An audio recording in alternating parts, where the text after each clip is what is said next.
Hello everyone, this is doctor Abdal. Welcome back to my YouTube channel learn with doctor Abdal. So आज मैं solve करने जा रहा हूँ previous year question paper of discrete mathematics from Galgotias university and it is from the July 2025। So ये आपका end term examination का paper है और ये टोटल 100 मार्क्स का होता है। इसमें आपको total 12 questions, total 10 number of questions आए हैं, जिसमें से जो लास्ट क्वेश्चन है वो काफ़ी बड़े मार्क्स के, लाइक 15 मार्क्स एंड 18 मार्क्स के, और उसमें पार्ट्स भी काफ़ी सारे हैं।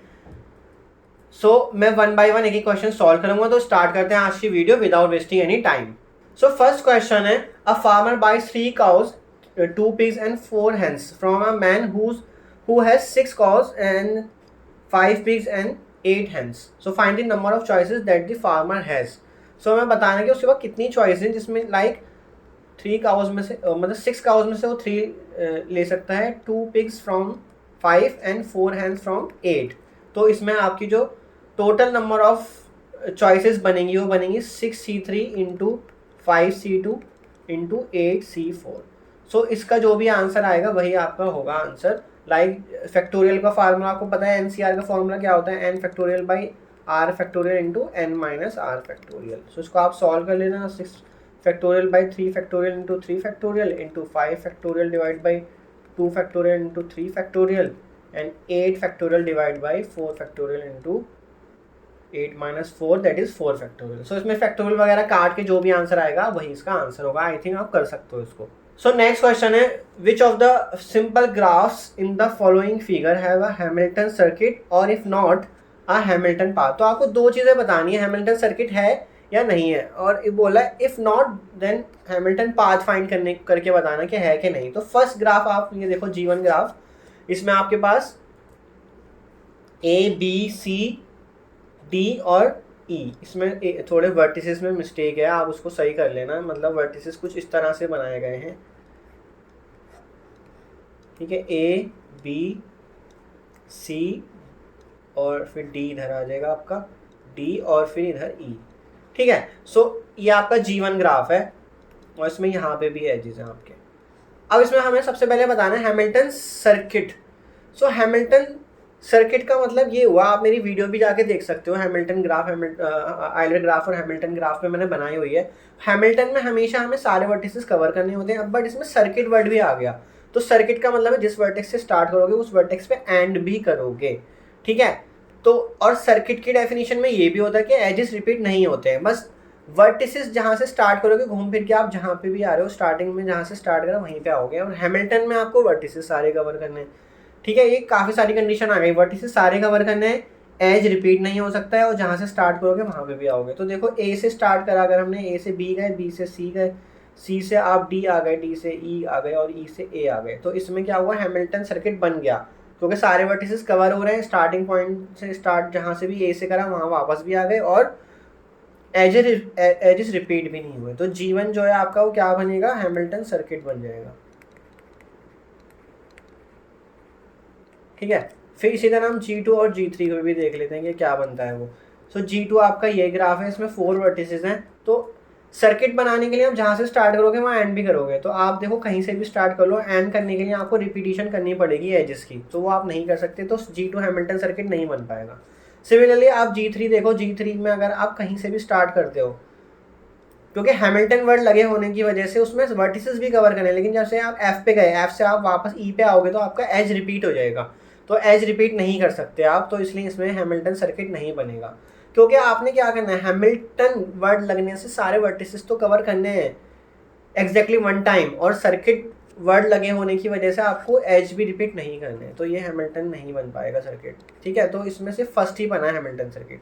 अब ये बोला था if not find the Hamilton path, तो मैं सबका ये फाइंड करके बता देता हूँ कि हैमिल्टन पाथ किस में होगा और किस में नहीं होगा, जैसे मैंने हैमिल्टन सर्किट का बताया। तो G1, G2, G3 पे फिर से फोकस करते हैं। G1 आपका ग्राफ बना हुआ है नीचे ये, इसमें हमें बताना है हैमिल्टन पाथ। हैमिल्टन पाथ का मतलब है आपको सारे वर्टिसेस कवर करने हैं और पाथ की डेफिनेशन भी फॉलो करनी है, मतलब कि वर्टिस और एज रिपीट नहीं होगा, ठीक है। और इसमें ये कंडीशन नहीं होती है कि आप जिस वर्टेक्स से स्टार्ट करोगे उसी पे आओगे। पाथ की डेफिनेशन ये होती है आप बस एक पॉइंट से स्टार्ट कर दो और किसी दूसरे पॉइंट पे एंड कर दो और बीच में कहीं वर्टेक्स और एज रिपीट नहीं होता है। बट हैमिल्टन वर्ड लगने से आपको सारे वर्टिसेस तो कवर करने ही करने हैं हर हाल में। तो आप ए से स्टार्ट करो, बी पे जाओ, फिर बी से सी पे जाओ, सी से डी पे जाओ, डी से ई तक चले जाओ, बस ई पे रुक जाओ आप, तो ये आपका हैमिल्टन पाथ बन जाएगा। तो G1 के पास हैमिल्टन पाथ भी है, हैमिल्टन सर्किट भी था उसके बाद। अब G2 में हम देखते हैं क्या G2 में हम बना सकते हैं हैमिल्टन पाथ। तो देखो ए से स्टार्ट करो, बी पे जाओ, बी से सी पे जाओ, सी से डी पे जाओ, तो हैमिल्टन की वजह से सारे वर्टिस कवर करे और पाथ की डेफिनेशन भी फॉलो हो गई। तो यस G2 जो है वो आपका हैमिल्टन पाथ होगा। अब लास्ट G3, ए से हम कहीं पे भी चले जाएं, हैमिल्टन नहीं कर सकते इसको हम किसी भी हाल में, क्योंकि आपको जैसे एफ पे आप जाओगे तो आपको वापस से ई पे आना ही पड़ेगा, और ई पे जैसे ही आओगे आपका एज भी रिपीट हो गया और वर्टेक्स भी रिपीट हो गया और वो पाथ नहीं बन पाएगा। तो इसलिए ये आपका थर्ड वाला हैमिल्टन सर्किट भी नहीं है और हैमिल्टन पाथ भी नहीं है। सो क्वेश्चन नंबर 3 है, show that the inclusion relation that is a containment, ये आपका रिलेशन है, is a partial ordering on the power set of set S. Means हमारे पास किस तरह से है, एक पावर सेट ऑफ एस है, एस कोई सा भी आपके पास नॉन एम्प्टी सेट होना चाहिए वैसे ये, तो ज़्यादा बेटर रहेगा। और उसके बाद कंटेनमेंट मतलब ये एक रिलेशन, तो आपको बताना है कि एक पार्शियल ऑर्डरिंग है, इसका मतलब हमें बताना है कि ये रिफ्लेक्सिव, एंटीसिमेट्रिक एंड ट्रांजिटिव होगा। ठीक है, अगर ये तीनों हो जाता है, ये जो भी आपके पास पावर सेट और कंटेनमेंट, तो ये आपका क्या बन जाएगा, ये एक पार्शियल ऑर्डरिंग बन जाएगा। तो पार्शियल ऑर्डर रिलेशन क्या होता है, जिसमें कोई भी रिलेशन जो रिफ्लेक्सिव हो, एंटीसिमेट्रिक हो, ट्रांजिटिव हो, अगर किसी सेट के साथ मिला दी जाए, मतलब किसी पावर सेट ऑफ एस या कोई सा भी सेट हो, उस पर कोई पार्शियल ऑर्डर रिलेशन है, तो वो पूरा कॉम्बिनेशन क्या बन जाता है, पार्शियल ऑर्डर सेट बन जाता है। तो देखते हैं क्या ये पार्शियल ऑर्डर सेट बनता है कि नहीं बनता। तो फर्स्ट कंडीशन देखो, अगर मैं कोई सा भी एक एलिमेंट उठाता हूँ A power set of S से, ठीक है, so this implies A is a subset of S and this implies A is contain in A, क्योंकि हर एक सेट अपने आप में कंटेन करता है, तो ये अपने आप में कंटेन कर रहा है, मतलब ए से रिलेटेड है, तो इसका मतलब क्या हुआ, कंटेनमेंट इज रिफ्लेक्सिव। ठीक है, तो रिफ्लेक्सिव हो गया। सेकंड, एंटीसिमेट्रिक, एंटीसिमेट्रिक का मतलब होता है अगर ए बी से रिलेटेड है और बी ए से रिलेटेड है, तो a is equal to b होना चाहिए।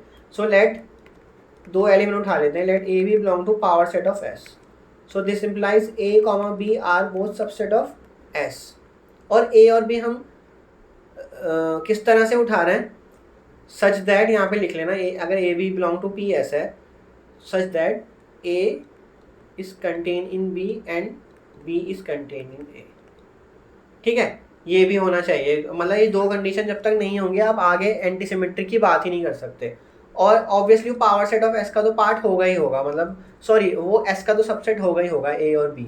सो यहाँ से आपने क्या बता दिया कि ए और बी जो है वो एक दूसरे में कंटेन कर रहे हैं। तो अगर कोई सेट एक दूसरे में कंटेन कर रहा है, अगर ए बी में कंटेन कर रहा है तो बी ए में कंटेन कर रहा है, तो ऑब्वियसली दोनों इक्वल होंगे। सो ये दोनों क्या इम्प्लाई कर रहे हैं कि ए इज इक्वल टू बी है। सो दिस इम्प्लाइज जो आपका कंटेनमेंट रिलेशन है ये क्या हो गया, इज एंटीसिमेट्रिक।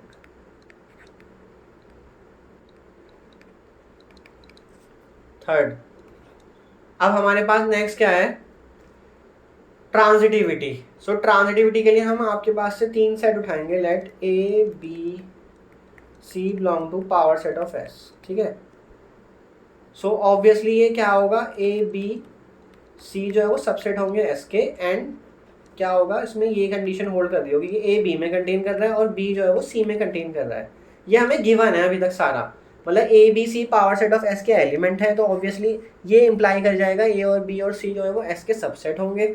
और ये भी हमें गिवन है कि ए बी में कंटेन कर रहा है और बी सी में कंटेन कर रहा है, तो क्या यहाँ से हम ये नहीं बोल सकते कि ए सी में भी कंटेन करेगा, obviously. So this implies the containment relation is transitive. So अगर आपको एग्जाम में आता है तो आपको ये पूरा प्रूफ इस तरह से बताना पड़ेगा लिख के, तो ये ट्रांजिटिव भी हो गया। So this implies power set of S with the inclusion that is containment is a पोसेट।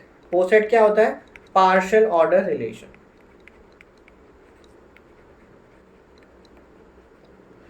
तो यही हमें प्रूव करना था, यस ये पार्शियल ऑर्डर रिलेशन है, सॉरी पार्शियल ऑर्डर सेट है ये, और ये पार्शियल ऑर्डर रिलेशन है। ठीक है, जो कंटेनमेंट है। सो नेक्स्ट फोर्थ नंबर का क्वेश्चन है, Z n denote the set of integer 0 to n-1, मतलब हमारे पास एक सेट है जो 0 to n-1 जा रहा है, उसको हम जेड एन से डिनोट करते हैं। और इसमें एक ऑपरेशन डिफाइन किया गया है a star b. A star b का मतलब है कि reminder of a plus b divide by n, ठीक है ना।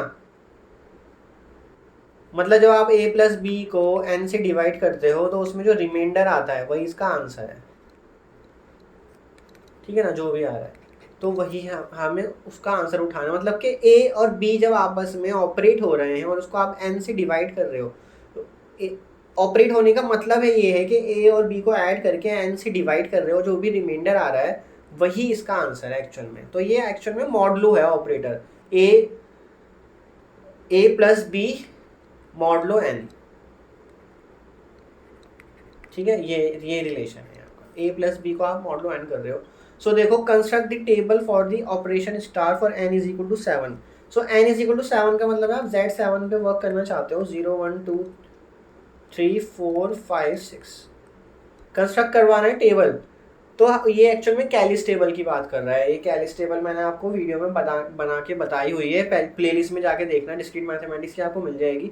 और सेकंड पार्ट है show that Z star the semi group, ये सब मैंने बताया हुआ है, फिर भी मैं आपको बता देता हूँ। चलो 0 1 2 3 4 5 6 और यहाँ पे भी लिख लेना 0 1 2 3 4 5 6। अब इसमें आपने प्लस मॉडलो 7 लगाना है यहाँ पे, ठीक है। तो ये टेबल पूछ रहा है वो आपसे एक्चुअल में, जो आपसे ऊपर क्वेश्चन पार्ट 1 की बात कर रहा है। तो इसमें हम क्या करेंगे, कोरेस्पॉन्डेंस एलिमेंट को ऐड करेंगे और 7 से डिवाइड करेंगे, जो भी रिमाइंडर आएगा वो लिखते चले जाएंगे। तो 0 को जिसमें भी ऐड करोगे तो सेम ही रहने वाला है, 4 5 6 तक सेम रहेगा। फिर 1 को ऐड करो 0 में 1, 1 को 1 में 2, 1 को 2 में 3, फिर 4, फिर 5, फिर 6। अब जैसे 1 को मैंने 6 में ऐड करा तो 7 हो गया। अब 7 को जब मैं 7 से डिवाइड करता हूँ तो रिमाइंडर क्या आता है, 0। फिर 2 को ऐड करो, हम ये ऊपर वाली रो में ऐड कर रहे हैं, ठीक है। तो 2 को ऐड करा तो 2 3 4 5 6। अब जैसे 7 आया तो रिमाइंडर 0, और 2 को 6 में ऐड करा 8। तो 8 को जब हमने 7 से डिवाइड करा, ठीक है, 8 को, तो रिमाइंडर 1 आएगा। फिर 3 से करो 3 4 5 6, 7 से करा तो 0, फिर 1, फिर 2, फिर 4 से ऐड करो 4 5 6 7, 7 नहीं आएगा, 0 1 2 3। फिर 5 से ऐड करो 5 6 7 आते 0, फिर 1 2 3 4, फिर 6 लास्ट। तो 6 को ऐड करोगे तो 0, सॉरी 6 7 आते 0 1 2 3 4 5। सो ये आपका बन गया ऑपरेशन टेबल, जो आपसे ऊपर फर्स्ट पार्ट में पूछी थी, construct the table for the operation star so that the Z star is a semi group for any n। तो सेमी ग्रुप क्या होता है, सेमी ग्रुप वो होता है जिसमें दो प्रॉपर्टी होल्ड करती हैं, closer and associativity. So clearly from Cayley's table, ये जो आपकी टेबल है एक्चुअल में कैलिस टेबल ही है ये आपकी, ठीक है। From Cayley's table closure property holds. So आपका ये फर्स्ट पार्ट हो गया सेमी ग्रुप का, उसमें क्लोजर प्रॉपर्टी होल्ड करिए। सेकंड, ए प्लस किस का मतलब एसोसिएटिविटी का मतलब क्या होता है कि अगर आप इनको ऐसे ऐड करो, इसमें बीच में मॉडलो आ जाएगा 7। सो ए ये इक्वल होगा इसके, मतलब आप ए बी को पहले ऐड करो फिर सी में ऐड करो, या फिर बी सी को ऐड करके फिर ए में ऐड करो और मॉडलो 7 के रेस्पेक्ट में करो। So this property is inherited from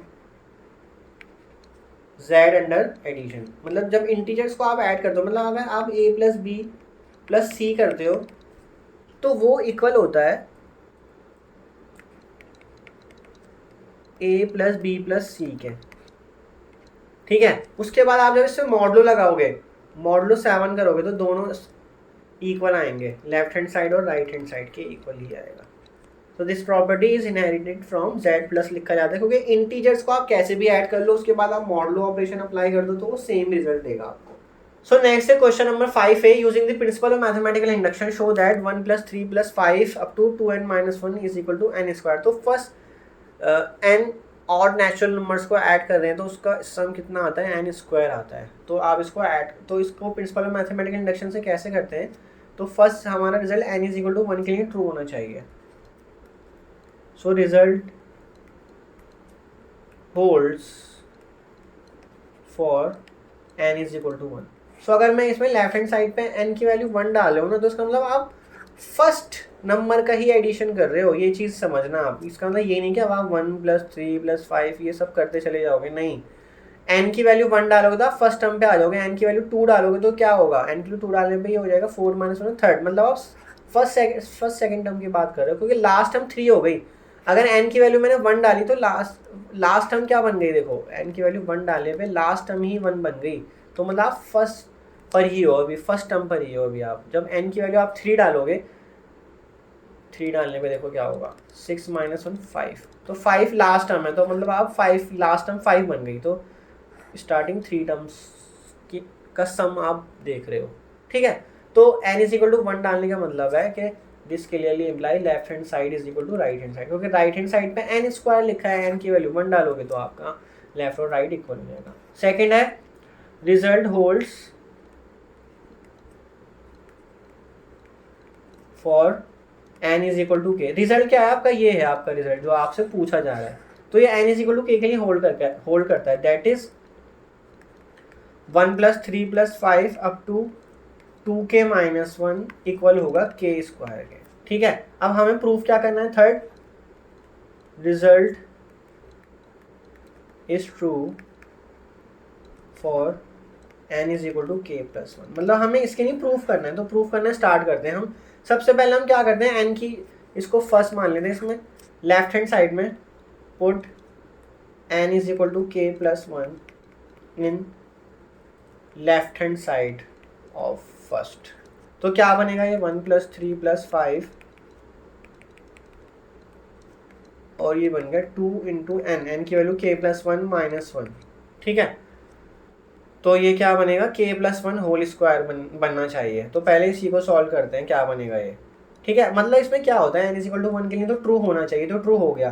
फिर n is equal to k के लिए हम सपोज करते हैं, अज्यूम करते हैं रिजल्ट होल्ड्स, या फिर रिजल्ट अज्यूम कर लो आप, यहाँ पे रिजल्ट अज्यूम करा है हमने n is equal to k के लिए। और फिर थर्ड में हम क्या करते हैं, n is equal to k + 1 के लिए हम प्रूफ करते हैं, तो हम प्रूफ कर ही रहे हैं उसको।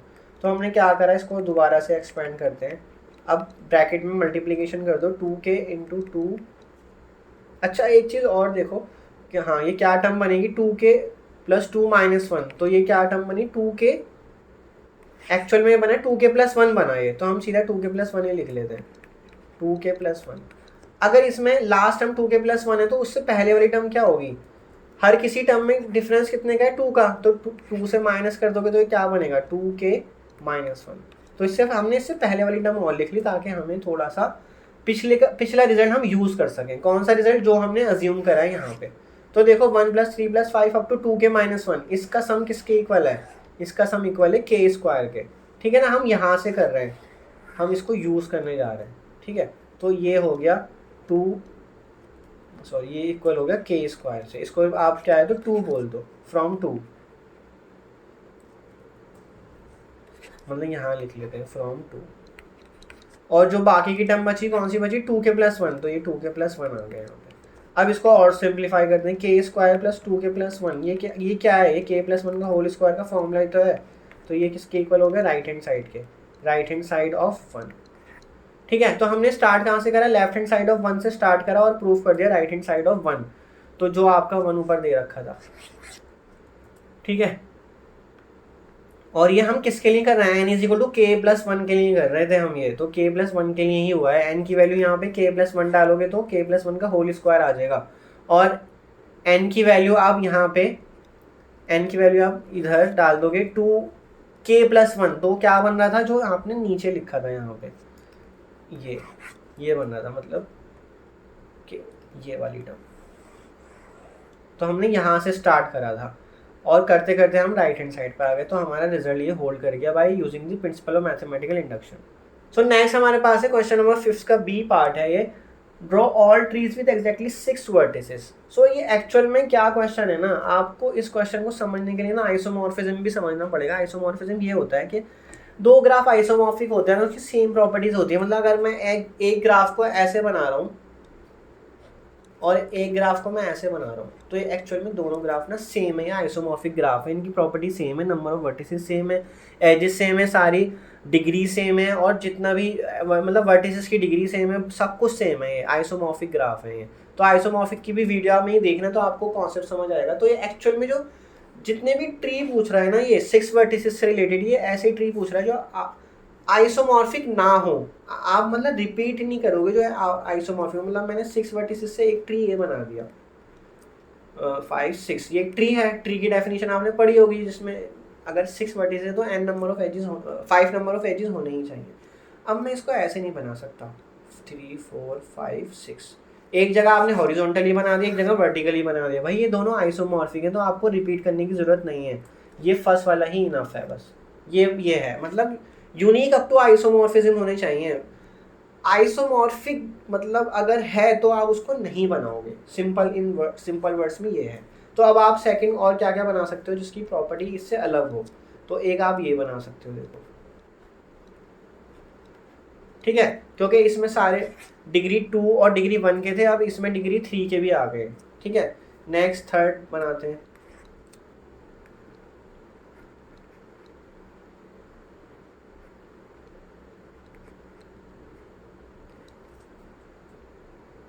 सो ये इससे अलग हो जाएगा। देखो अगर मैं डिग्री सीक्वेंस भी लिखूं साथ साथ में, अगर आपको कन्फ्यूजन है तो इसकी डिग्री सीक्वेंस क्या बनेगी, डिग्री 2 डिग्री 2 डिग्री 2 डिग्री 2 और डिग्री 1 1, तो ये बनेगा आपका डिग्री 1 डिग्री 2 डिग्री 2 डिग्री 2 और डिग्री 2 डिग्री 1, इस तरह से कुछ बन रहा है। फिर ये 1 2 1 3 1 2, इस तरह से कुछ डिग्री बन रही है। मैं मतलब वर्टिसेस की डिग्री लिख के बता रहा हूँ आपको, वैसे आप इसमें कंफ्यूज मत हो, ये अलग ही है ग्राफ, ठीक है। मतलब ये यूनिक अप टू आइसोमॉर्फिज्म है, ये तीनों आपस में आइसोमॉर्फिक नहीं हो सकते हैं। अब आप इसमें देखो, इसमें डिग्री 3 का एक है, डिग्री 3 का यहाँ पे भी एक है, और बाकी डिग्री 1 1 के हैं, 4 डिग्री 1 के हैं इसमें, ठीक है। तो ये सेकंड वाले के आइसोमॉर्फिक नहीं हो सकता, इसमें डिग्री 1 के कितने हैं, इसमें डिग्री 1 के जस्ट 3 है, ठीक है, इसलिए ये आइसोमॉर्फिक नहीं है। देन फोर्थ ग्राफ क्या बना सकते हो आप, फोर्थ ग्राफ आप ऐसे कुछ बना सकते हो, हाईएस्ट डिग्री कितनी पहुंचा सकते हो किसी वर्टेक्स की, तो इस वाले बीच वाले वर्टेक्स की हाईएस्ट डिग्री 5 होगी, 5 से ज़्यादा डिग्री आप नहीं पहुंचा सकते किसी भी ट्री में या ग्राफ में। तो ये फोर्थ हो गया। फिफ्थ आप कुछ ऐसे बना सकते हो, 6 वर्टिसेस हो गए इसमें। इसमें भी आप देख लेना, ये ऐसा ग्राफ और कहीं नहीं बना होगा। इसमें देखो ये सिंगल डिग्री के, 1 डिग्री के कितने वर्टिसेस हैं, 4, तो 4 1 डिग्री के किस में है, इसी में है, सिर्फ थर्ड वाले में। तो इससे कंपेयर करके देख लो। अब इसमें इसकी डिग्री कितनी है, इसकी डिग्री है 4, बट इस वाले ग्राफ में कोई भी वर्टेक्स डिग्री 4 का है ही नहीं, तो इसलिए आइसोमॉर्फिक नहीं है, ठीक है। तो ये यूनिक हो गया। और लास्ट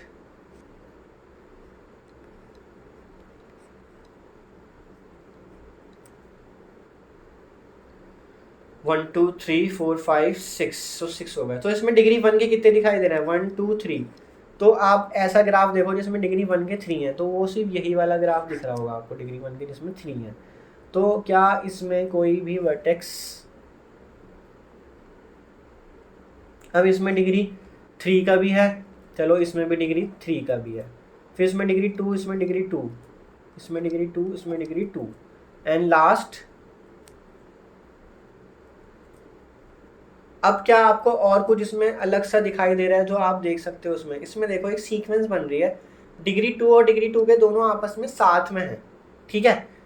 बट यहाँ पे डिग्री 2 का इधर है, फिर डिग्री 3 का आता है, फिर डिग्री 2 का आता है, तो इसमें ये आइसोमॉर्फिक नहीं हो पाएंगे दोनों, ठीक है। तो सेकंड ग्राफ और 6 ग्राफ भी आइसोमॉर्फिक नहीं हो पाएगा। तो देयर आर टोटल 6 ग्राफ्स, या फिर ट्रीज की बात हो रही है एक्चुअल में, तो ग्राफ मत लिखो। There are total 6 trees up to isomorphism having 6 vertices, ठीक है। तो इसको आप समझ लेना अच्छे से, आइसोमॉर्फिक का कॉन्सेप्ट यूज हो रहा है इसमें, क्योंकि एक ट्री एक ग्राफ तो होता ही है ना, तो ट्री भी आपस में आइसोमॉर्फिक आप चेक कर सकते हो। सो क्वेश्चन नंबर 6 है, ये तो बहुत इजी है। Using right the prime factorization, only prime factorization लिखने, तो आपको फैक्टर कर करके दिखानी है इसको। तो 100 को फैक्टर करना आपको आता ही होगा, कैसे करते हैं, 2 5 0, फिर 2 से दोबारा कर सकते हो 25 आ गया, फिर 5 से करोगे तो 5 डिवाइड करते जाओ बस, फिर 1, तो ये बन गया आपका 100 किसके इक्वल हो गया, 2 स्क्वायर इंटू 5 स्क्वायर। ठीक है, तो यही है आपका प्राइम फैक्टराइजेशन। देन आपका 641 एक्चुअल में एक प्राइम नंबर होता है, तो ये 641 से ही डिवाइड होगा। तो 641 को आप कैसे लिख सकते हो, प्राइम की पावर में 641 की पावर 1। देन 999, इसको आप सबसे पहले 3 से डिवाइड कर सकते हो, 3 3 3, फिर 3 से करा 3 1 1 1 1। उसके बाद आप किससे कर सकते हो उसे, फिर से 3 से कर सकते हो, 3 से करते हैं 3 37, और 37 क्या होता है, एक प्राइम नंबर होता है। तो ये आ गया आपका 999 इक्वल हो गया 3 cube into 37 to the power 1। Then 1024, तो 1024 आपका 2 टू द पावर 10 होता है, डिवाइड करते चले जाओ, 5 6 2 2 8 2 6 4 32, then 16 8 4 2 and 1। तो ये 1024 जो है वो एक्चुअल में 2 टू द पावर 10 होता है। तो ये आपका प्राइम फैक्टराइजेशन हो गया, वेरी सिंपल क्वेश्चन, ये तो 5th लेवल का क्वेश्चन है। So question number 6b, find the adjacency matrix A of each graph ji in figure given below. So adjacency matrix हमने पढ़ी हुई है, मैंने वीडियो में भी बनाई हुई है इस पे, एडजेसेंसी और इंसिडेंस मैट्रिक्स पे। एडजेसेंसी मैट्रिक्स जो होती है वो हमेशा एक सिमेट्रिक मैट्रिक्स होती है, मतलब A transpose is equal to A होता है। तो हमें इसमें क्या करना होता है, जो डायगनल और डायगनल से ऊपर वाली एंट्रीज होती है ना, वही सेम डायगनल से नीचे वाली एंट्रीज भी होती है। और डायगनल पे 0 आएगा अगर लूप नहीं है, और डायगनल पे अगर लूप है, सिंगल लूप है, तो डायगनल पे 1 आएगा। तो इसके लिए वर्टिसेस के अकॉर्डिंग आपकी मैट्रिक्स बनती है। जैसे कि आप फर्स्ट ग्राफ देखो पार्ट ए का, तो पार्ट ए ये है आपका, पार्ट ए में आपके पास कितने वर्टिसेस हैं, 4। तो 4x4 की मैट्रिक्स बनेगी ये, v1 v2 v3 v4, v1 v2 v3 v4। सो v1 से v1 कोई क्या लूप दिखाई दे रहा है, नहीं दिखाई दे रहा है, तो इसलिए यहाँ 0 आ जाएगा। देन v1 से v2 1 एज है तो 1 आ जाएगा। और ये क्योंकि मैंने बताया सिमेट्रिक मैट्रिक्स है तो v2 टू v1 भी आएगा। देखो ना, जो एज आपका v1 से v2 है वही सेम एज आपका v2 से v1 भी तो है ना, तो इसलिए ये मैट्रिक्स हमेशा सिमेट्रिक बनती है। तो आप एक रो को बनाओगे जो वही कॉलम भी आएगा सेम, तो आपको बाकी एंट्री को दोबारा से बनाने की जरूरत नहीं है। रो जो रो में लिखते जा रहे हो फर्स्ट रो में वही फर्स्ट कॉलम में, जो सेकंड रो में वही सेकंड कॉलम में एंट्रीज आएंगी। अब v1 से v3 देखो, v1 से v3 कुछ नहीं है तो 0, और यहाँ पे भी v3 से v1 भी 0। देन v1 से v4 सिंगल एज है तो यहाँ पे 1 आ जाएगा, और v4 से v1 भी 1 आ जाएगा। अब v2 पे देखो, v2 पे कोई लूप है तो लूप कहीं भी नहीं है, तो आपके डायगोनल पे तो 0 ही आएगा क्योंकि किसी भी वर्टेक्स पे लूप नहीं है। देन v2 से v3, सो v2 से v3 आपको सिंगल एज यहाँ दिखाई दे रहा है तो 1, और यहाँ v3 से v2 भी 1 आ जाएगा। ठीक है, तो 1 आपने यहाँ लिखना है। अब नेक्स्ट देखो v2 से v4 एज है 1 तो 1 1। अब नेक्स्ट v3 से v2 से v4 लिखा था, v4 से v2 हो गया, v3 से v4 देखो, v3 से v4 1 दिखाई दे रहा है तो v4 से v3 भी होगा। तो ये आपका एडजेसेंसी मैट्रिक्स बन गई इसकी, और ये हमेशा सिमेट्रिक मैट्रिक्स होती है। तो मैंने फोकस किस पे करा है, सिर्फ डायगोनल से ऊपर वाले एलिमेंट पे करा है। और डायगोनल पे 0 क्यों आ रहा है, क्योंकि कोई भी लूप नहीं है। अब आप जब बी पार्ट देखोगे तो उसमें लूप दिखाई दे रहा होगा, तो बी पार्ट करते हैं हम। ए पार्ट तो हमारा ये हो गया, तो इसमें भी 4 वर्टिसेस हैं तो 4 वर्टिसेस बना लेते हैं, v1 v2 v3 v4 v3 and v4। अब बनाते हैं इसमें मैट्रिक्स। सो v1 पे लूप है तो v1 से v1 1 आएगा, एक लूप है। फिर v1 से v2 देखो, v1 से v2 कोई एज नहीं है तो यहाँ 0 आएगा, और v2 से v1 भी 0 आएगा। फिर v1 से v3 देखो, कोई एज नहीं है तो यहाँ पे 0, यहाँ पे भी 0। v1 से v4 1 एज आएगा, और डायगोनल पे देखो v2 पे कोई लूप नहीं है तो यहाँ पे 0 आएगा। फिर v3 पे लूप नहीं है तो V3 डायगोनल पे भी 0 आएगा, और V4 पे लूप है तो फोर्थ डायगोनल एंट्री पे 1 आएगा। अब जो जो एंट्री रहती है V2 से V3 रहती है, V2 से V3, तो यहाँ पे देखो आपको 2 एज दिखाई दे रहे होंगे एक साथ, है ना। V2 से V3 देखो मल्टीपल एज है ये, तो आपका यहाँ पे 2 आएगा, V2 से V3 भी आएगा और V3 से V2 भी 2 आएगा। अब V2 से V4, V2 से V4 जस्ट 1 आएगा, और यहाँ V4 से V2 भी 1 आएगा। देन V3 से V4, V3 से V4 कुछ भी नहीं है तो 0 और 0, तो ये आपकी एडजेसेंसी मैट्रिक्स बन गई और ये सिमेट्रिक मैट्रिक्स भी होगी। तो इतना ही पूछा गया है इस क्वेश्चन में। सो नेक्स्ट क्वेश्चन है, define a subgroup, prove that the set of even integers is a subgroup of set of integers under addition. तो सब ग्रुप क्या होता है, मैं पहले इसकी डेफिनेशन दे देता हूँ आपको। तो सब ग्रुप की डेफिनेशन ना ग्रुप से ही आती है, तो सबसे पहले स्टार्ट करते हैं, let G be a non empty set. सबसे पहले तो आपके पास ग्रुप आना चाहिए, तभी उसका सब ग्रुप बना सकते हो। तो let G be a non empty set and let G star be a group, then a set S containing G is said to be a subgroup of G if S comma star, मतलब S together with the binary operation star is a group itself। अब इसमें एक चीज़ ना note करने वाली है, जो ये स्टार है ना ये सेम है जो जी के पास ऑपरेशन है, जो जी के पास ऑपरेशन है उसके सब ग्रुप के पास है। तो मैंने उसको लैंग्वेज में ना लिख के सिर्फ नोटेशन में बता दिया आपको कि एस जो है ना वो स्टार की रेस्पेक्ट में ग्रुप बनना चाहिए और एस जी का सबसेट होना चाहिए, ठीक है।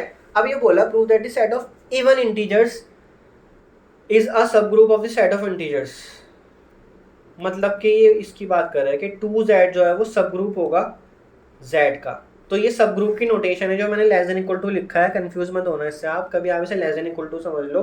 This is a notation for subgroup, ठीक है। अब 2z का मतलब है आप ऑब्वियसली इवन इंटीजर्स की बात कर रहे हो, और z क्या है वो आपका सिर्फ और सिर्फ इंटीजर्स का ही सेट है, उसमें सारे इंटीजर्स हैं, ठीक है। तो आप इसको और कैसे लिख सकते हो, 2z प्लस, मतलब अंडर एडिशन ही तो लोगे, is a subgroup of z plus. तो इसके लिए ना 2 स्टेप टेस्ट होता है, मैं 2 स्टेप टेस्ट से करके दिखा देता हूँ आपको। उसके लिए होता है क्लोजर और इनवर्स। सो फर्स्ट प्रॉपर्टी होती है उसमें closure. So let a comma b belong to 2z, b arbitrary, तो कोई आर्बिट्रेरी एलिमेंट उठा लिया, हमें दिखाना है कि उसका एडिशन भी 2z में ही बिलोंग करेगा। So this implies a will be equal to 2 into m form and b will be equal to 2 into n form, where m comma n कहाँ से आ रहे होंगे, वो इंटीजर से ही आ रहे होंगे, क्योंकि अगर वो इवन इंटीजर से 2z से आ रहे हैं तो 2 के मल्टीपल में होंगे, तो मैंने उसको 2 के मल्टीपल में ही लिख के दिखाया आपको, ठीक है ना। नाउ नेक्स्ट हमें क्लोजर प्रॉपर्टी दिखानी है, तो हमें इनको ऐड करके दिखाना है कि इनका एडिशन भी 2z में बिलोंग करेगा। तो a प्लस बी का मतलब है 2m प्लस 2n। अब इसमें से आप 2 कॉमन ले सकते हो, क्योंकि इंटीजर्स है, इंटीजर्स को तो आपको पता ही है बिहेवियर में से 2 कॉमन लिया जा सकता है। तो ये क्या बन गया, 2 इंटू के फॉर्म में बन गया, फिर k की वैल्यू क्या है m प्लस n, और m प्लस n की तो एक इंटीजर ही होगा, तो इंटीजर में तो बिलोंग करेगा m प्लस n भी। तो हमने क्या दिखाया कि a प्लस बी भी 2 का ही मल्टीपल है, 2 का इंटीजर मल्टीपल है। So this implies a plus b belongs to 2z। तो ये क्या बन गया आपका फर्स्ट प्रॉपर्टी, क्लोजर प्रॉपर्टी हो गई। सेकंड प्रॉपर्टी 2 स्टेप टेस्ट में दिखाने में होती है कि अगर आप किसी सब ग्रुप को मतलब किसी सेट को किसी ग्रुप का सब ग्रुप दिखाना चाहते हो तो आप बस 2 स्टेप्स में दिखा सकते हो, एक तो क्लोजर प्रॉपर्टी, दूसरा इनवर्स। तो let a belong to 2z be arbitrary, तो हमें दिखाना है कि इसका इनवर्स एग्जिस्ट करेगा। So we will show additive inverse of a exist in 2z, मतलब 2z के अंदर उसका एडिटिव इनवर्स एग्जिस्ट करेगा a का, ठीक है, यही दिखाना है हमें। सो let a is equal to 2 into m form में होगा ऑब्वियसली, क्योंकि वो 2z में बिलोंग कर रहा है और m को इंटीजर्स होगा। ठीक है। सो माइनस ए क्या होगा, -2m, तो -2m को आप कैसे लिख सकते हो, 2 इंटू -m, ठीक है। अब आप a प्लस माइनस ए करो, आपको क्या मिलता है, 2m प्लस 2 इंटू -m मिलेगा, माइनस साथ में लगा लो, 2 कॉमन लो तो क्या बनेगा, m प्लस -m, और ये क्या बनेगा 2 इंटू 0, ठीक है। और सिमिलरली आप इसको -a प्लस ए भी कर सकते हो, मतलब आप कहीं से भी स्टार्ट कर लो तो आपको सेम रिजल्ट मिलेगा, ये भी 0 के इक्वल होगा।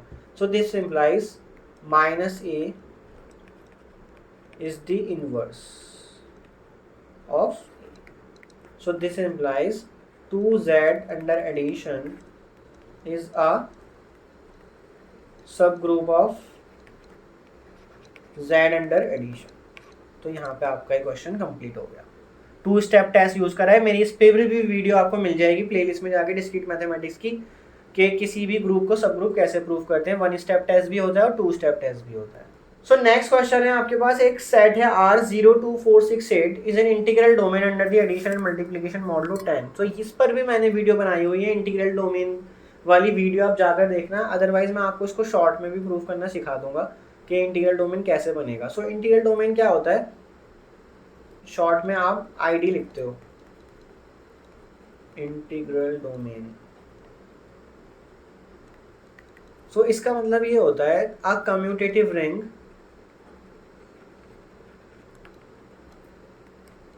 with unity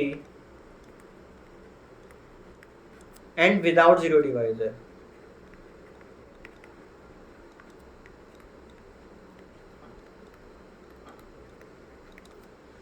ठीक है। सो वैसे तो मैं आपको यही एडवाइस करूंगा क्योंकि ये एक बहुत बड़ा टॉपिक है इंटीग्रल डोमेन का। इसमें आप अगर मेरी इंटीग्रल डोमेन वाली वीडियो जाके देखोगे तो आपको अच्छे से समझ आ जाएगा, लेकिन फिर भी मैं आपको कम्यूटेटिव रिंग में आपके 2 ऑपरेशन होते हैं वो आपको बताने पड़ेंगे, उसके बाद आपको उसमें कम्यूटेटिविटी अलग से दिखानी होगी और फिर यूनिटी दिखानी होगी, और आपको जीरो डिवाइजर उसमें नहीं होता है तो वो भी दिखाना होगा।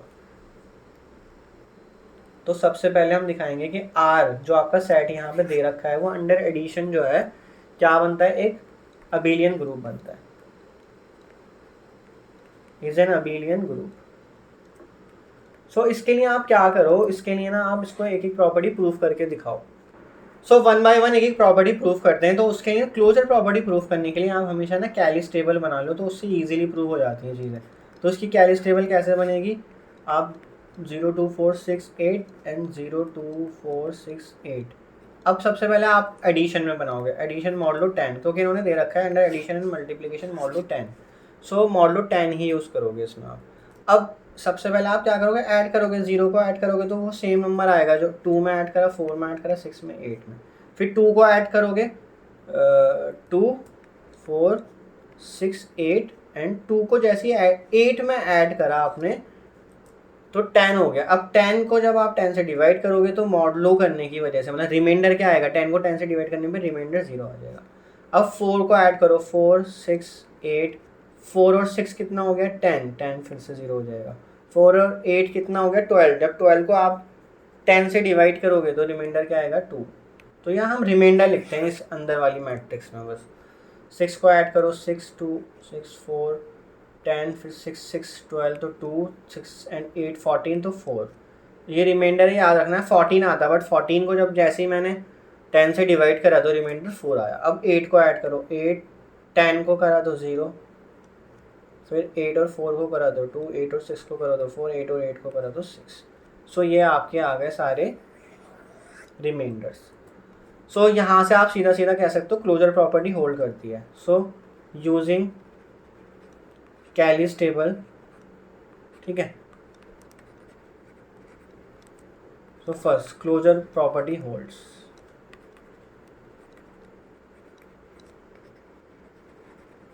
ठीक है। Second associativity. So associativity actual में अगेन इनहेरिटेड हो जाएगी, जो आपके इंटीजर्स में एडिशन करते हैं आप। एसोसिएटिविटी होल्ड्स इनहेरिटेड लिख लो, inherited from z under addition and modulo 10, ठीक है ना। थर्ड आपकी आइडेंटिटी। सो आइडेंटिटी क्या होती है, जिसको आप किसी भी नंबर में ऐड करो तो वो नंबर सेम रहता है। तो इसमें वो नंबर ज़ीरो नंबर है, क्योंकि ज़ीरो का आप जिसमें भी ऐड करो तो उसको चेंज नहीं कर पा रहा है। तो इसमें identity element under addition modulo 10 की जो बात हो रही है वो है ज़ीरो, जो आपका नॉर्मल ज़ीरो होता है। 4 इनवर्स। सो इनवर्स हमें सबके बताने पड़ेंगे, मतलब एलिमेंट और उसका इनवर्स अंडर एडिशन। फिर मल्टीप्लिकेशन इनवर्स अलग होते हैं। So element and their inverses. So देखो ज़ीरो का तो ज़ीरो होगा, 2 4 6 8। सो 2 को मैंने किस में ऐड करा के मुझे ज़ीरो मिल रहा है, तो 2 को 8 में ऐड करने से ज़ीरो मिला है, तो इसका इनवर्स 8 होगा। 4 को किस में ऐड करने से ज़ीरो मिल रहा है, 6 में ऐड करने से, तो 4 का इनवर्स 6। तो 6 को किस में ऐड करने से ज़ीरो मिल रहा है, 4 में ऐड करने से, तो ये 4। फिर 8 को 2 में, तो ये आपका सारे इन्वर्सेस हो गए। अब हमें बताना है अबेलियन ग्रुप। सो यहाँ पे देखो, अगर मैं ऊपर वाली रो को इस वाले कॉलम से ऐड करूँ या कॉलम को रो से ऐड करूँ तो मुझे रिजल्ट सेम मिल रहा है। मतलब मैं 4 + 6 करूँ, ये चीज़ कर लूँ, या फिर मैं 6 + 4 करूँ, तो मुझे रिजल्ट हमेशा एक ही सेम ही तो मिल रहा है ना। सो इसी टेबल से आप बता सकते हो yes commutativity holds. So again ये ऊपर वैसे मैंने लिख ही दिया है यूजिंग कैलिस टेबल, आप दोबारा से लिख देना चाहे यूजिंग, या फिर clearly seen from Cayley's table. अगर आप लिख दोगे ना, मेंशन कर दोगे, तो ज़्यादा बेटर रहेगा कि कहाँ से आ रहा है, ये आप डायरेक्टली लिख रहे हो। So clearly seen from Cayley's table commutativity holds, commutativity holds. So यहाँ पे आपकी 5 प्रॉपर्टीज हो गई आर अंडर एडिशन। अब हम इसको पहले तो रिंग बनाएंगे, तो रिंग बनाने के लिए आर अंडर मल्टीप्लीकेशन हमें क्या दिखाना होता है, it is a semi group. तो सेमी ग्रुप के लिए सिर्फ 2 प्रॉपर्टी चाहिए होती है, क्लोजर और एसोसिएटिविटी। सो क्लोजर प्रॉपर्टी के लिए आप क्या करोगे, अगेन कैलिस टेबल बनाओगे। अब कैलिस टेबल में अंडर मल्टीप्लीकेशन बनाऊंगा, तो क्या होगी 0 2 4 6 8, 0 2 4 6 8। तो अंडर मल्टीप्लीकेशन मॉडलो 10, तो 0 से मल्टीप्लाई करा तो सारे 0 हो गए। फिर 2 से मल्टीप्लाई करा 0 को 2, 2 से करा 4, 2 4 से करा 8, 6 से करा 12 तो 2, 8 से करा 16 तो 6। सो 4 से करते हैं मल्टीप्लाई। अब मैं सीधा सीधा मल्टीप्लाई करता हूँ, 8 6 और 2, 6 से करो अब 8, देन 8 से मल्टीप्लाई करो, तो ये सब आपके क्या आ गए, एंट्रीज आ गए। ठीक है, अंडर मल्टीप्लिकेशन मॉडलो 10। तो यूजिंग, अब क्लोजर प्रॉपर्टी होल्ड क्यों कर रही है ऊपर, और यहाँ पे अंडर एडिशन कैसे कर रही थी, क्योंकि जब आप ऐड कर रहे हो तो जो फाइनल रिजल्ट आ रहा है ना, वो आपका रिजल्ट ना आर से बाहर नहीं जा रहा है। अगर आप इस टेबल को देखो तो इस टेबल से ही बता रहे हो आप सीधा सीधा, तो वो इसलिए बाइनरी ऑपरेशन वैलिड है। वो क्लोजर प्रॉपर्टी इसी तरह मल्टीप्लिकेशन में भी वैलिड है। आप जब मल्टीप्लाई कर रहे हो तो वो आर से बाहर नहीं जा रहा है। आर के अंदर क्या क्या एलिमेंट थे, 0 2 4 6 8। So using Cayley's table closure property holds. ठीक है, अब नेक्स्ट एसोसिएटिविटी। तो ये फर्स्ट हो गया। Second, so again inherited under multiplication means आप a इंटू बी इंटू सी कर लो, मल्टीप्लिकेशन में भी कर लो या फिर नॉर्मली कर लो, फिर उस पर मॉडलो लगा दो, तो सेम रिजल्ट ही देगा आपको। So a into B into C, so ये सेम रिजल्ट आपको देगा अंडर इनहेरिटेड, लिख लो inherited from z under multiplication. ठीक है, सो ये आपका सेमी ग्रुप बन गया यहाँ तक। अब आपको क्या दिखाना था, कम्यूटेटिव रिंग। तो कम्यूटेटिविटी क्या इसमें होल्ड कर रही है, यस कर रही है। सो यहाँ पे आप थर्ड पार्ट लिखोगे, R under addition and multiplication is commutative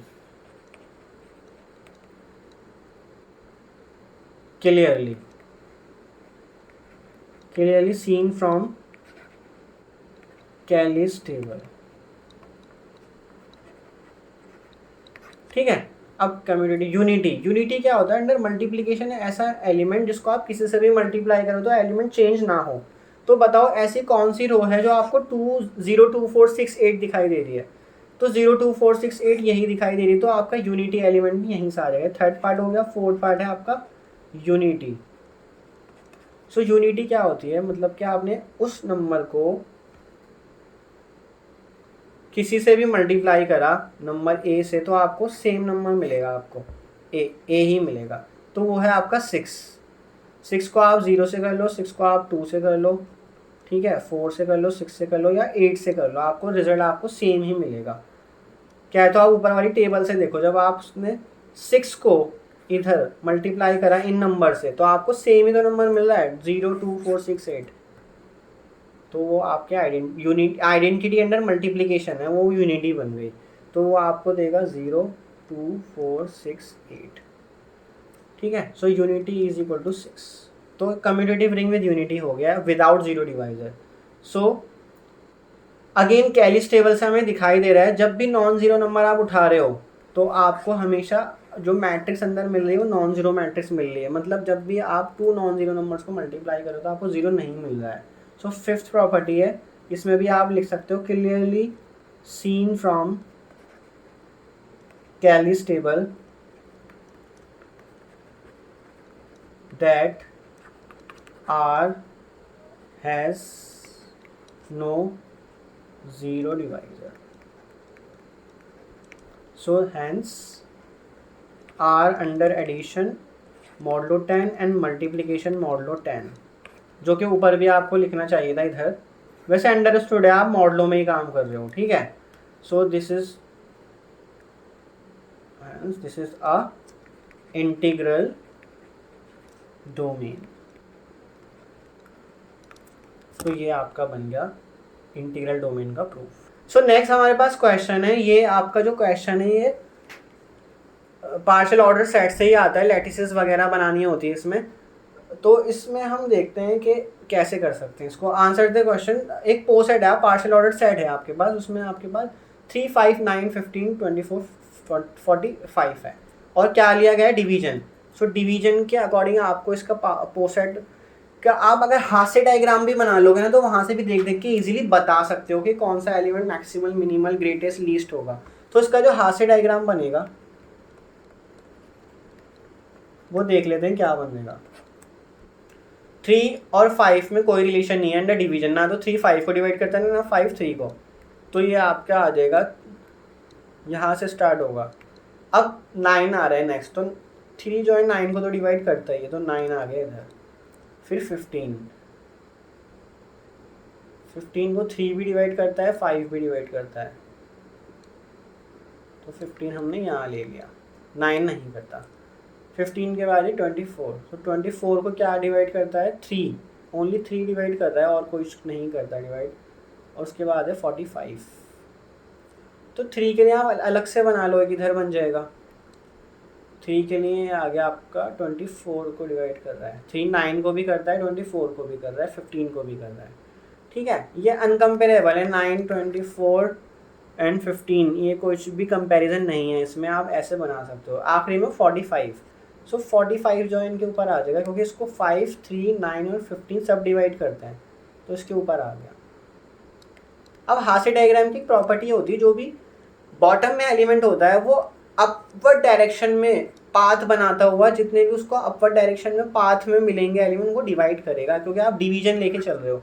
तो हमेशा आप अपवर्ड डायरेक्शन में ही रीड करते हो हास्य डायग्राम को, कभी भी मतलब डाउनवर्ड डायरेक्शन में नहीं आते हो। तो देखो अपवर्ड डायरेक्शन में 5 15 को भी डिवाइड कर रहा है और 5 जो है वो 45 को भी डिवाइड कर रहा है, ऊपर ये 45 है, तो क्योंकि उसके पास पाथ है अपवर्ड डायरेक्शन में, यहाँ गया और फिर वो यहाँ से यहाँ चला गया, ठीक है। फिर 3 जो है 9 पे जाएगा, 9 45 पे जाएगा, इस तरह से 3 9 को भी कर रहा है, 3 45 को भी कर रहा है, 9 45 को कर रहा है, 24 किसी को नहीं कर रहा है क्योंकि 24 से कोई रिलेटेड ही नहीं है, 24 किसी से रिलेटेड ही नहीं है, सिर्फ 24 से 3 रिलेटेड है, तो 3 हमने उसको नीचे रखा है। तो देखो 3 जो है वो 24 तक मूव कर सकता है अपवर्ड डायरेक्शन में, लेकिन 24 जो है नीचे नहीं आ सकता, नीचे 3 को, क्योंकि हास्य डायग्राम को कभी भी डाउनवर्ड डायरेक्शन में रीड ही नहीं कर सकते।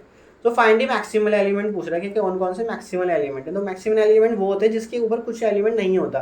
तो एक बार अगर आपने हाथ से डायग्राम बना लिया तो आप उसको देख के ईजिली बता सकते हो। तो उसका मैक्सिमल एलिमेंट होगा 24। उसके बाद पूछा मिनिमल एलिमेंट, तो मिनिमल एलिमेंट वो होते हैं जिसके नीचे कुछ ना मिले। सो 3 के नीचे आपको कुछ नहीं मिल रहा और 5 के नीचे भी कुछ नहीं मिल रहा, ठीक है, तो ये क्या बन जाएंगे आपके मिनिमल एलिमेंट। तो 3 and 5 is there a greatest element. तो ग्रेटेस्ट एलिमेंट वो होता है जिसके नीचे पूरा का पूरा हाथ से डायग्राम हो। तो क्या आपको दिखाई दे रहा है ऐसा कुछ हो रहा है इसमें? नहीं। अगर आपको लग रहा है कि 45 ग्रेटेस्ट है तो 45 ग्रेटेस्ट नहीं है, क्योंकि 45 के नीचे 9 है, 3 है, 45 के नीचे 15 है और 5 है, लेकिन 45 के नीचे 24 नहीं है। क्योंकि आप नीचे जो आप जा रहे हो तो आपको एक बार नीचे जाते वक्त नीचे 9 तक जाओगे, 3 तक जाओगे, लेकिन 24 45 से रिलेटेड ही नहीं है। 24 को अगर 45 तक जाना है तो उसको पहले 3 पे आना पड़ेगा, फिर 9 पे जाएगा। तो 3 पे तो वो आ ही नहीं सकता है ना, क्योंकि डाउनवर्ड डायरेक्शन में अलाउड ही नहीं होता, तो इसलिए इसका कोई ग्रेटेस्ट एलिमेंट नहीं है। सो नो तो नहीं लिख दो या नो लिख दो, ठीक है। Is there a least element? तो लीस्ट एलिमेंट भी इसमें नहीं है, क्योंकि लीस्ट एलिमेंट वो होता है जिस पॉइंट से, जो पॉइंट सारे पॉइंट से रिलेटेड हो या सबसे नीचे, उसके नीचे भी कुछ ना हो एक तो सबसे पहली बात, और पूरा ग्राफ जो हास्य डायग्राम का ग्राफ है, डायग्राम है, उसके सारे पॉइंट्स उससे ऊपर होने चाहिए। तो इसमें लीस्ट एलिमेंट भी कुछ नहीं है, ना ग्रेटेस्ट है ना लीस्ट है। Find the upper bounds of 3 and 5। So 3 and 5 का अपर बाउंड क्या होगा? देखो 3 और 5 यहाँ है, इसके अपर बाउंड्स वो होंगे जिनसे ये रिलेटेड है। तो इससे ये 15 से रिलेटेड है एंड 45 से रिलेटेड है, तो ये इसके अपर बाउंड्स होंगे। क्या 3 और 5 9 से रिलेटेड है? नहीं है, क्योंकि लाइन ही नहीं है, 5 और 9 के बीच में कुछ लाइन नहीं, जाने का रास्ता ही नहीं है, पाथ नहीं है, तो इसलिए अपर बाउंड्स क्या बने? 15 और 45। Find the least upper bounds of 3 और 5 इट एग्जिस्ट। सो क्लियरली 3 और 5 में लीस्ट कौन सा है? 15. Find all the lower bounds of 15 and 45. So 15 और 45 के लोअर बाउंड्स पूछे जा रहे हैं, मतलब वो एलिमेंट जो इनसे रिलेटेड है। तो इनसे रिलेटेड कौन सा है? एक तो 5 है, क्योंकि 5 15 को भी डिवाइड करता है और 5 45 को भी करता है, और 3 भी है, तो इसके आपके लोअर बाउंड्स हो गए 3 और 5। अब ये पूछ रहा है next, find the greatest lower bound of 15 and 45। तो 15 एंड 45 का ग्रेटेस्ट लोअर बाउंड आपका 5 आएगा। अच्छा, इसमें एक प्रॉब्लम है, लोअर बाउंड जो 3 और 5 आपके आ रहे हैं, इसमें कुछ ग्रेटेस्ट नहीं बता सकते आप, क्योंकि ग्रेटेस्ट होने के लिए एक को नीचे जाना पड़ेगा, एक को ऊपर। तो ग्रेटेस्ट 5 तभी बनता अगर 3 5 से रिलेटेड होता, बट ये तो अनकम्पेरेबल एलिमेंट है। अनकम्पेरेबल ये सब भी मैं आपको इस वीडियो में आगे आने वाली वीडियो में बताऊंगा। इस पर मैंने वीडियो नहीं बनाई है, लेकिन मैं बताऊंगा आपको आगे आने वाली वीडियो में। अगर आप ये वीडियो पहले देख रहे हो तो मैं आपको बता दूं, एलिमेंट अनकम्पेरेबल तब होते हैं अगर उनके बीच में कोई लाइन ही नहीं मिल रही है अपवर्ड डायरेक्शन में या डाउनवर्ड डायरेक्शन में, तो वो अनकम्पेरेबल है। सो ये एग्जिस्ट ही नहीं करता, सो डज नॉट एग्जिस्ट, जो लास्ट वाले का आंसर है। लेकिन अपर बाउंड्स के केस में एग्जिस्ट कर रहा था, क्योंकि अपर बाउंड्स में कौन कौन सा आ रहा था?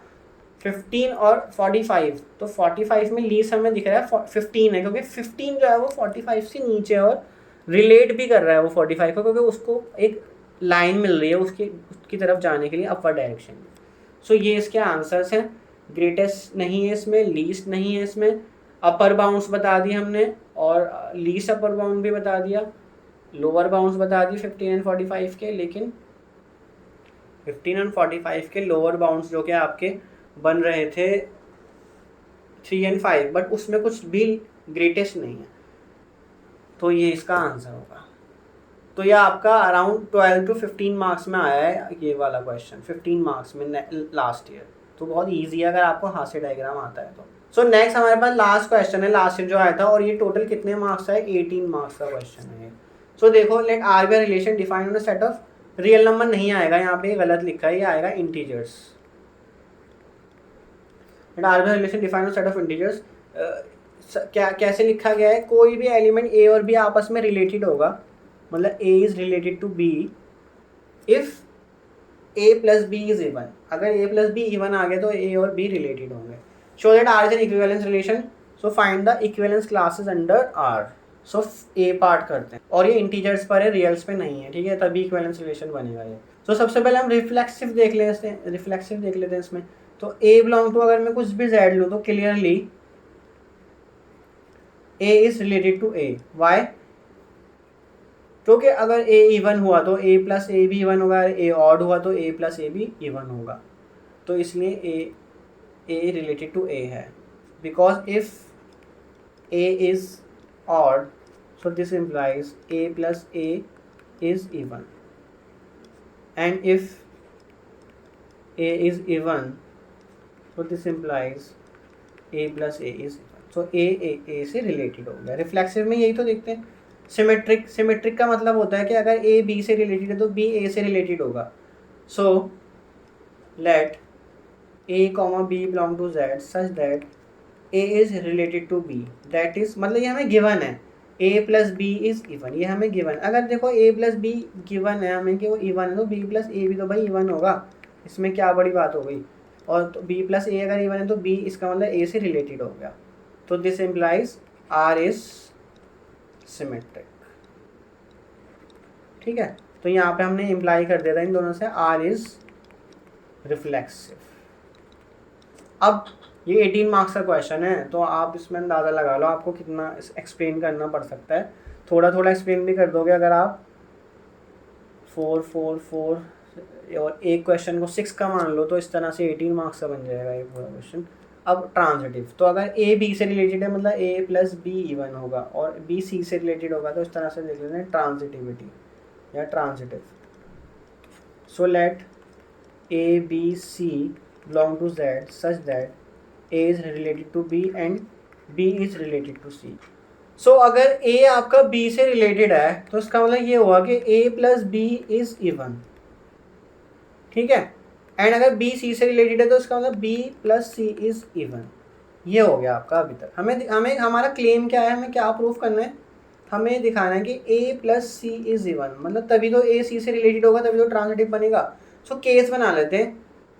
Case 1, if a is even, अगर a इवन है और a प्लस b भी इवन है, so this implies a is even and a plus b is also even, so this implies b is even. ठीक है, यहाँ तक पहुँच गए हम। केस a में हमने स्टार्ट करा इफ a इज इवन, मतलब कि आप इस केस को आगे से लिखना। केस 1 ये है a इज इवन। ठीक है, मतलब कि आपका प्रूफ तब बनेगा अगर आप केस 1 में लेके चल रहे हो कि a आपको इवन गिवन है a, तो इफ a इवन है and a plus b even है तो b भी तो इवन होगा। ठीक है ना, तो this implies c is also even. क्यों? Since b plus c is even, क्योंकि अगर C ऑड हो गया तो B प्लस सी कभी भी ऑड नहीं हो सकता, बट B प्लस सी आपको ऊपर गिवन है कि वो इवन है, तो C आपका C भी इवन हो गया। तो इस केस में आपने स्टार्ट क्या करा था कि A इवन है और क्या आ गया, C भी इवन हो गया। So this implies A plus C is even, so this implies A is related to C, so this implies जो आपका R है वो ट्रांजिटिव हो गया इस केस में, ट्रांजिटिव। बट ये हमने केस क्या लिया था, ए को इवन लेके चल रहे थे। अब मान लेते हैं केस 2, ए को हम ऑड मान लेते हैं। So if A is odd और आपको गिवन क्या है, ए प्लस बी जो है वो इवन गिवन है and A plus B is even. ठीक है, A is odd and A plus B is even, तो क्या मतलब हुआ इसका मतलब ये हुआ B is even, so B is odd, तभी तो ऑड का सम ही तो इवन आता है, तो तभी बी ऑड हो गया। Also b plus C is even, ये हमें गिवन है।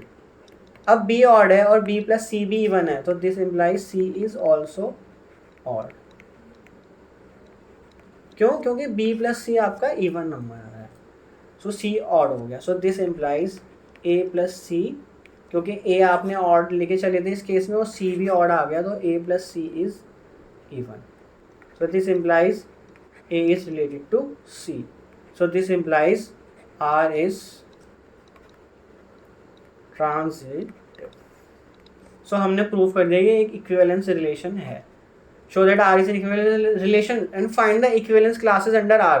सो equivalence classes वो होती हैं जो एलिमेंट एक दूसरे से रिलेटेड होते हैं. अगर मैं मान लो 1 की इक्विवेलेंस क्लास बनाना चाहूँ या 0 की बना दें. चलो पहले 0 की इक्विवेलेंस क्लास में क्या क्या आएगा, मतलब 0 किन किन से रिलेटेड है. अब देखो A एलिमेंट B से रिलेटेड तब होगा जब A प्लस B जो है वो इवन होगा. यही आपको रिलेशन गिवन है ना. तो 0 से क्या क्या एलिमेंट रिलेट हो, 0 से 0 रिलेट होगा क्योंकि 0 प्लस 0 इवन होता है. 0 से 2 भी रिलेटेड होगा क्योंकि 0 प्लस 2 इवन है. तो जो भी 0 में ऐड करने पे इवन नंबर दे रहा है ना वो 0 से रिलेटेड होगा और 0 की इक्विवेलेंस क्लास में आएगा. तो इसकी इक्विवेलेंस क्लास में 0, 2, 4, 6, 8 एंड सो ऑन ये सारे नंबर आएंगे आगे और माइनस वाले भी आएंगे क्योंकि 0 में -2 ऐड करो तो -2 भी इवन है, -4 भी इवन है, -6 भी इवन है. तो ये सारे आपके इवन नंबर आ जाएंगे. अब नेक्स्ट क्लास बनाते हैं 1 की. तो 1 से क्या क्या रिलेटेड है, 1 से 1 रिलेटेड होगा यस क्योंकि 1 + 1 इवन होता है. 1 से 3 भी रिलेटेड है, 1 से 5. तो इसमें सारे ऑड आते चले जाएंगे. क्या 1 से 0 रिलेटेड हो सकता है, नहीं हो सकता. और जो एक क्लास में ऑलरेडी आ चुका है ना वो दूसरी की क्लास में नहीं आता है तो 0 तो आ ही नहीं सकता. -1 आ सकता है क्यों, क्योंकि -1 + -1 ये 0 होता है और 0 एक इवन नंबर है. -3 भी आ सकता है, -5 भी आएगा. तो इसमें सारे ऑड आते चले जाएंगे. तो ये इसकी इक्विवेलेंस क्लासेस हैं जो उसने ए पार्ट में पूछा था.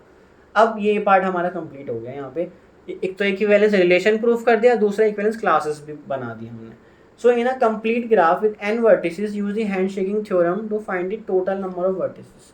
Total number of edges find करने हैं हैंडशेकिंग थ्योरम से. तो हैंडशेकिंग थ्योरम क्या कहती है हमारे पास. So if in a graph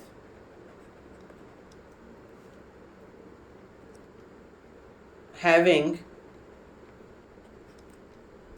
n vertices v1 v2 vn then if मत लिखो यहाँ in a graph having n vertices then by handshaking theorem. Handshaking theorem ये कहती है वर्टिसेस की डिग्री का जो सम होता है ना. क्वेश्चन क्या है, इन अ कंप्लीट ग्राफ की बात हो रही है. तो हैंडशेकिंग थ्योरम का स्टेटमेंट मैं लिख रहा हूँ अभी. तो डिग्री ऑफ वी आईज कितनी डिग्री है आपके, कितने वर्टिसेस है n, वो इक्वल होता है 2 टाइम्स नंबर ऑफ एजेस. तो मॉड ई का मतलब है नंबर ऑफ एजेस. सो एक कंप्लीट ग्राफ है देखो जिसमें n नंबर्स ऑफ वर्टिसेस हैं. तो कंप्लीट ग्राफ की क्या प्रॉपर्टी होती है, अगर मैं कोई सा भी ग्राफ लेके चलूँ, मान लो मैं कितने वर्टिसेस लेके चल रहा हूँ उसमें 4, 5, 6, 7 लेके, तो हर एक वर्टिस ना बाकी रिमेनिंग वर्टिस से ना कनेक्टेड होता है. v1 जो है ना वो सबसे कनेक्टेड होगा, v1 v7 से, v6 से, v2 से, v3 से, v4 से. तो उसकी डिग्री कितनी हो गई, उसकी डिग्री 6 हो गई. तो हर वर्टेक्स की डिग्री इसमें 6 होगी. तो अगर n वर्टिस है तो हर वर्टेक्स की डिग्री कितनी होगी, n-1. So this implies degree of v1 plus degree of v2. अब मैं इसको एक्सपेंड करके एक बार फिर से लिख रहा हूँ ताकि आपको क्लियरली दिखाई दे. डिग्री ऑफ v1 इक्वल होगा 2 times number of edges. So this implies हमें degree of v1 is complete graph से क्या पता लगी, हर एक वर्टेक्स की डिग्री n-1 होगी. अगर हमने 7 वर्टिसेस लिए हर वर्टेक्स की डिग्री 6 होगी क्योंकि हर एक वर्टेक्स बाकी रिमेनिंग वर्टेक्स से कनेक्ट है. अगर आप छोटा सा ग्राफ बना लो ट्रायंगल वाला, ये भी कंप्लीट ग्राफ है. हर वर्टेक्स की डिग्री कितनी है, 2, 2, 2. n वर्टिसेस हैं तो n-1 n-1 n-1 होंगे सब वर्टिसेस की डिग्री. तो ये n-1 आ गया और 2 टाइम्स नंबर ऑफ एजेस. अब हमारे पास कितने वर्टिस थे, n. तो हमने n-1 को कितने टाइम्स ऐड करा, n टाइम्स. तो ये क्या आ गया, n × n-1 2 times number of edges. ठीक है. तो हमने हैंडशेकिंग थ्योरम कहाँ यूज़ करी, हैंडशेकिंग थ्योरम हमने ये वाली स्टेप के बाद ही यूज़ कर ली. यहाँ पे ये पहले हमने एक्सपेंड करके लिखा इसको हैंडशेकिंग थ्योरम को और यहाँ पे बस हमने डिग्रीज लगा दी. कहाँ से देख के डिग्री लगाई है, कंप्लीट ग्राफ से देख के, क्योंकि कंप्लीट ग्राफ की प्रॉपर्टी हमें पता है अगर कंप्लीट ग्राफ में n वर्टिसेस हैं तो उसकी हर एक वर्टिस की डिग्री n-1 होगी. तो this implies number of edges कितने हो गए, n × n-1/2. तो यही आपसे क्वेश्चन में पूछा था, use the handshaking theorem to find the total number of edges. तो टोटल नंबर ऑफ एजेस कितने आ गए, n × n-1/2 या फिर NC2 भी बोलते हैं इसको. So differentiate between Euler and Hamilton circuits. So इसका सी पार्ट है, एक तो पूछ रहा है आयलर सर्किट और दूसरा पूछ रहा है हैमिल्टन सर्किट पे.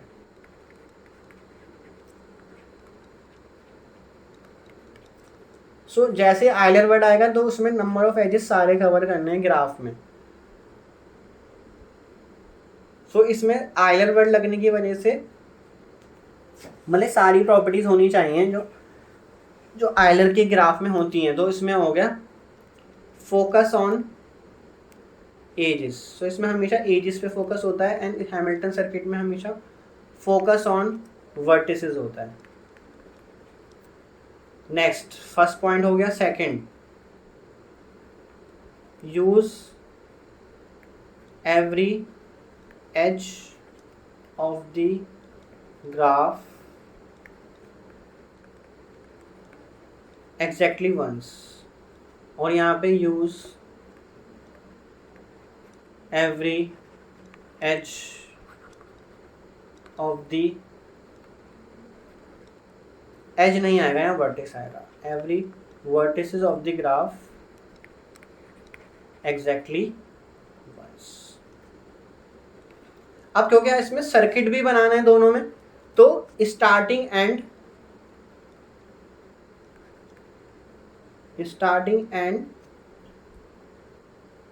And vertex will be same. ठीक है, इसमें भी सेम यही कहानी होगी, starting and vertex will be same. अब देखो इसमें हर एक ग्राफ का एज यूज करना है, बट इसमें हर एक वर्टेक्स यूज करना है। तो अगर हर एक एज आप यूज करोगे ग्राफ का तो वर्टेक्स तो ऑलरेडी कवर हो ही जाएगा। तो इसमें बस सर्किट में क्या होता है ना, आप एज को रिपीट नहीं कर सकते, ठीक है, बट हैमिल्टन में क्या होता है, वर्टेक्स को भी रिपीट नहीं कर सकते। सो आपने वैसे यहाँ लिखा था, इसमें एक पॉइंट और आएगा हैमिल्टन में, जैसे इसका फर्स्ट पॉइंट ये है, सेकंड पॉइंट आपका ये है, थर्ड पॉइंट ये है, तो फोर्थ पॉइंट आप लिख सकते हो इसमें स्टार्टिंग और एंड तो रिपीट होगा, ठीक है, बीच में कोई सा भी नहीं होगा। सो यूज एवरी वर्टेक्स, तो ये मैंने लिख दिया है वैसे, सेकंड पॉइंट ये हो चुका है।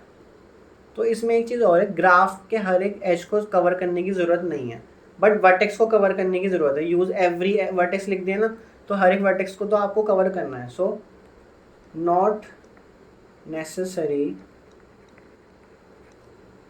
To cover every edge of the graph. So इतने भी पॉइंट्स आप लिख दोगे तो काफ़ी है, ठीक है।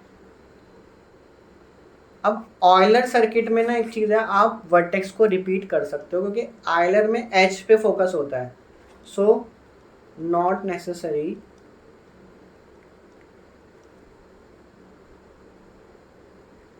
टू, आप ये लिख सकते हो, वी कैन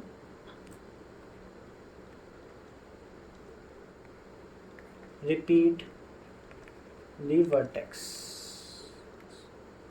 वर्टिसेस को आप रिपीट कर सकते हो, कोई प्रॉब्लम नहीं है, लेकिन एज को नहीं कर सकते। तो इतने 4 पॉइंट्स आई थिंक इनफ है। डिफरेंशिएट बिटवीन आइलर हैमिल्टन हो गया। लास्ट है, what is the relationship between connected and bipartite graphs.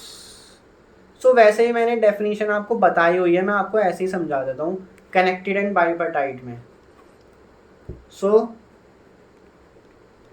Connected graph में और may not be bipartite। क्यों? अब देखो, मैं कनेक्टेड ग्राफ का एग्जांपल दूंगा जो बाइपर्टाइट नहीं होगा। जैसे कि मैंने ये ले लिया ट्राइंगल, सो ये क्या है, कनेक्टेड है बट नॉट बाइपर्टाइट। सब मैं वीडियो बना चुका, आप देखना बाइपर्टाइट क्या होता है। वर्टिसेस को 2 पार्ट्स में डिवाइड करते हैं और सेम सेट में एज नहीं आ सकता है। अब मैं एक ऐसा एग्जांपल लूँगा जो बाइपर्टाइट होगा लेकिन कनेक्टेड नहीं होगा। ये हो गया फर्स्ट। अब सेकंड, जैसे कि ये ले लिया मैंने, तो ये इसमें 4 वर्टिसेस हैं, ए बी सी डी। सो ये आपका बाइपर्टाइट तो है बट नॉट कनेक्टेड, ठीक है। सो ये आपके हो गए आपके कनेक्ट, मतलब मे और मे नॉट था, कनेक्टेड ग्राफ मे और मे नॉट बी बाइपार्टाइट। ये मतलब फर्स्ट पार्ट के लिए तो मैंने ये एग्जांपल दे दिया, और आप लिख सकते हो बाइपार्टाइट ग्राफ मे और मे नॉट बी कनेक्टेड। तो मे नॉट वाले तो दोनों एग्जांपल मैंने दे दिए। अब जहाँ पे हो सकता है, मतलब कनेक्टेड ग्राफ हो जो बाइपार्टाइट भी हो, तो ऐसा ग्राफ ले लो, एक सिंपल सा ग्राफ बना लो ये, तो ये आपका कनेक्टेड ग्राफ भी है और ये बाइपार्टाइट ग्राफ भी है। अब नेक्स्ट हमें बाइपार्टाइट ग्राफ बनाना है जो कनेक्टेड भी हो। सो बाइपार्टाइट ग्राफ आप ये वाला एग्जांपल उठा लो, ए बी, ये पूरा कनेक्टेड भी है और बाइपार्टाइट भी है। सो इस तरह से आप बता सकते हो। बाकी कनेक्टेड ग्राफ की डेफिनेशन आपको पता ही होगी। कनेक्टेड ग्राफ में हर एक वर्टिसिस से दूसरे वर्टिसिस पे जाने का आपके पास पाथ ज़रूर होगा। फॉर एग्जांपल ये ग्राफ ले लो आप, ठीक है, तो आप किसी भी वर्टेक्स से दूसरे वर्टेक्स पे जा सकते हो, आपके पास एक रास्ता होगा। लेकिन ये कंप्लीट, ये पूरा एक ग्राफ है। अगर मैं एक ग्राफ और लूँ इस तरह से, एक ग्राफ मैंने इधर बना दिया और एक ग्राफ ये पूरे दोनों ग्राफ मिलके एक ग्राफ अगर बना रहे हैं, तो ये अब डिसकनेक्टेड हो गया। तो कनेक्टेड की डेफिनेशन ये है कि there is always a path between any two distinct vertices, simple. और बाइपार्टाइट में ये होता है, we can divide the vertices of a bipartite graph in two sets such that no two sets have a edge within the same set. There should not be a edge within the same set. मतलब आपके पास एक bipartite graph था, उसके vertices का आपने set लिया, उसके vertices के सेट को दो सेट में डिवाइड करा, और वर्टिसेस ऐसे मान लो आपके आ गए, तो उसमें कभी भी ना with in a same set कोई भी एज नहीं होता। इस तरह से कुछ होंगे एज, तो इसमें कभी भी इस सेट में कोई एज नहीं होगा और V2 सेट में कोई एज नहीं होगा। हमेशा एज आमने सामने ही बन रहे होंगे। क्या है, आपस में कितने भी एज बन जाए आमने सामने, लेकिन कभी भी सेम सेट में एज नहीं होगा। तो ये बाइपार्टाइट की डेफिनेशन थी। आई होप आपको ये समझ आ गई होगी। अदरवाइज आप बिल्कुल बेसिक्स से समझना चाहते हो चीज़ों को, तो मेरी वीडियो को ज़रूर देखना। मैंने ऑलमोस्ट पूरी प्लेलिस्ट कंप्लीट कर ली है डिस्क्रीट मैथमेटिक्स की। उसमें ये रहेगा कि आपको जब भी कोई भी नया क्वेश्चन देखोगे तो आपको क्योंकि बेसिक क्लियर है, तो आप कोई सा भी डिफरेंस पूछ लिया जाए, आयलर सर्किट का पूछा गया या आयलर ग्राफ या हैमिल्टन ग्राफ का पूछ लिया जाए, तो आप इजीली बता सकते हो। बाइपार्टाइट होता है एक, फिर कंप्लीट बाइपार्टाइट भी होता है। तो सारी चीज़ें आपको अगर चाहिए, समझना चाहते हो, तो आप मेरी पूरी प्लेलिस्ट फॉलो कर सकते हो मेरे चैनल पे जाके। Discrete mathematics and probability statistics दोनों की मैंने प्लेलिस्ट बनाई हुई है। सो मेरे चैनल को लाइक शेयर सब्सक्राइब भी ज़रूर करो अगर मेरा कंटेंट आपको पसंद आ रहा है। फिर मिलेंगे नेक्स्ट वीडियो में। Thank you so much.